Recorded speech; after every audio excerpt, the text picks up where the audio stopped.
Et bienvenue à ceux qui nous rejoignent en cette mi-journée. Nous sommes en Saône-et-Loire, installés aujourd'hui sur l'aire de service du Poulet de Bresse pour accueillir tous nos invités depuis ce matin. Nous avons parlé de volaille de Bresse, nous avons parlé de tourisme fluvial. Et dans ce nouveau quart d'heure, nous allons faire un petit peu de sport, enfin c'est un grand mot. Nous serons à bord de Bourg-Guiltrotte. Nous allons vous expliquer exactement ce que c'est. Émission, je le rappelle, consacrée aujourd'hui à la Saône-et-Loire, qui est à suivre également et à retrouver dans son intégralité sur autorouteinfo.fr et sur l'appli mobile d'Autoroute Info. Et nos invités autour de la table, je retrouve Sandrine Guennery de Destination Saône-et-Loire. Bonjour. Bonjour. Nous allons évoquer des promenades à bord de Bourg-Guiltrotte. C'est comme ça que l'a baptisé sa responsable Estelle Corda, qui organise ces balades, les balades d'Estelle à Cormatin, dans le centre du département de la Saône-et-Loire, qui malheureusement a eu un petit empêchement de dernière minute et elle n'est pas avec nous aujourd'hui. On lui envoie nos salutations. Sandrine Guennery, on parle de promenade sur les sentiers de Saône-et-Loire à bord d'engins un petit peu particuliers. Vous pouvez nous les présenter ? Oui, alors déjà une pensée toute particulière pour Estelle, qui n'est effectivement pas là présentement, mais je vous invite à la rencontrer en allant tester ses balades, donc les balades d'Estelle au départ de Cormatin. Et pendant l'été 2021, elle prendra également ses quartiers à Cluny. Alors concrètement, les balades d'Estelle, qu'est-ce que c'est ? C'est en fait une trottinette électrique. Donc pour vous donner dans l'imaginaire, prenez un VTT, vous enlevez les pédales, vous enlevez la selle, vous mettez un marchepied, un petit moteur dans la roue, un sac à dos dans lequel vous avez la batterie, vous vous branchez sur le guidon et vous pouvez partir. Donc on est à mi-chemin entre le VTT et la trottinette, une grosse trottinette électrique. Exactement, il y a des grosses roues, donc c'est très stable. Après, il y a quand même quelques conditions sine qua non. La première étant bien entendu de savoir faire du vélo, puisqu'il y a quand même une question d'équilibre, puisqu'il n'y a pas de pédale. C'est à partir de 12 ans, je crois, qu'on peut monter sur ces engins. Exactement, l'âge minimum pour débuter, c'est 12 ans. Et après, il n'y a pas d'âge. La senior qu'a reçue Estelle avait 77 ans. Oui, donc pour sa plus âgée.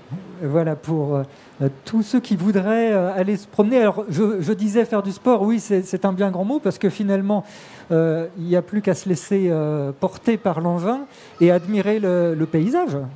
Oui, c'est ça. En fait, c'est quand même considéré comme un sport puisqu'il y a une certaine maniabilité, mais ça peut être un sport très doux, comme ça peut être une conduite un peu plus sportive. En fait, tout va dépendre des terrains et du parcours qu'Estelle choisit. Et elle s'adapte bien entendu à sa clientèle. À côté de nous, Ophélie Sambadier, qui a eu la gentillesse de rester. On a parlé tout à l'heure de tourisme fluvial, mais concernant ces balades en Bourg-Guiltrotte, vous avez pu les tester, c'est sympathique ? Oui, moi je l'ai fait avec des amis l'été dernier pour le 14 juillet et on a passé, je crois que on a choisi le forfait 2 heures, c'était génial. Ça permet d'aller se promener, de découvrir différents paysages. Par où vous êtes passé ?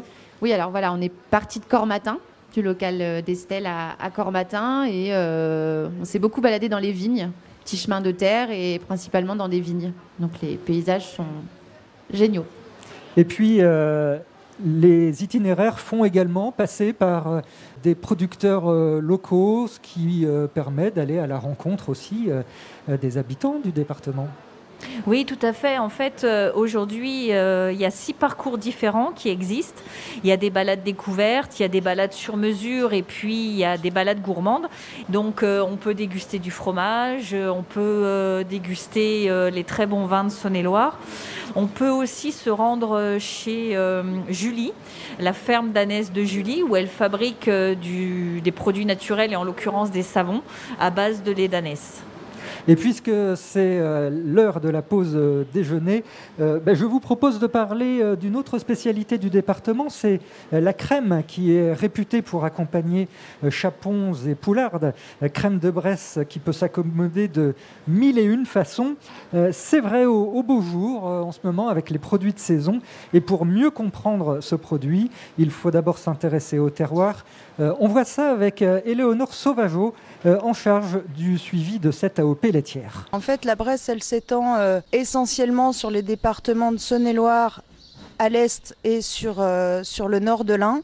C'est un terroir vraiment uniforme d'un point de vue géologique. C'est un terroir qui permet de faire pousser du maïs sans irrigation. Et c'est vraiment ça sa richesse, puisqu'on va alimenter ensuite les vaches laitières à la fois à l'herbe pâturée et avec ce maïs. Et c'est ça qui va donner la typicité du corps gras qu'on va retrouver dans le beurre de Bresse et la crème de Bresse.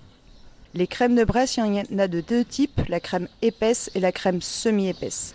La crème épaisse, c'est une crème très très dense avec une acidité naturelle qui va permettre d'exhauster les goûts de vos préparations, qui va plutôt se consommer crue. La crème semi-épaisse, c'est très très spécifique dans sa production à la Bresse, puisque c'est une crème dont on bloque la maturation de manière à ce qu'elle ne s'acidifie pas. Donc c'est une crème très douce, du coup les arômes sont très très intenses. Et c'est tout à fait merveilleux pour la cuisine puisque c'est une crème qui va tenir la chaleur de la cuisson, qui va monter en chantilly et qui va vraiment porter des arômes tout à fait exceptionnels. Avec quoi, personnellement, vous aimez cuisiner ou associer ces crèmes, qu'elles soient liquides ou épaisses ? Alors les crèmes, c'est un produit un peu particulier puisque ça se consomme rarement tout seul. Donc effectivement, en association, c'est tout à fait idéal.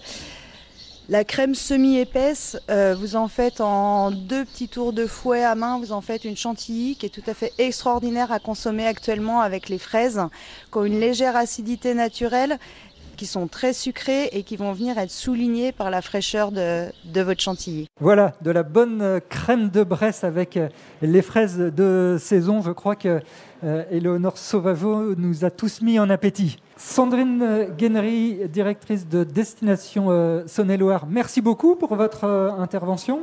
On se retrouve un petit peu plus tard dans l'après-midi. On parlera des rendez-vous à venir pour cet été en Saône-et-Loire. Et puis Ophélie Sambadier, merci beaucoup également pour votre intervention. Merci à vous. Le retour de l'information trafic sur Autoroute Info et on se retrouve dans une heure pour parler notamment d'œnologie à la découverte des côtes mâconnaises et chalonnaises.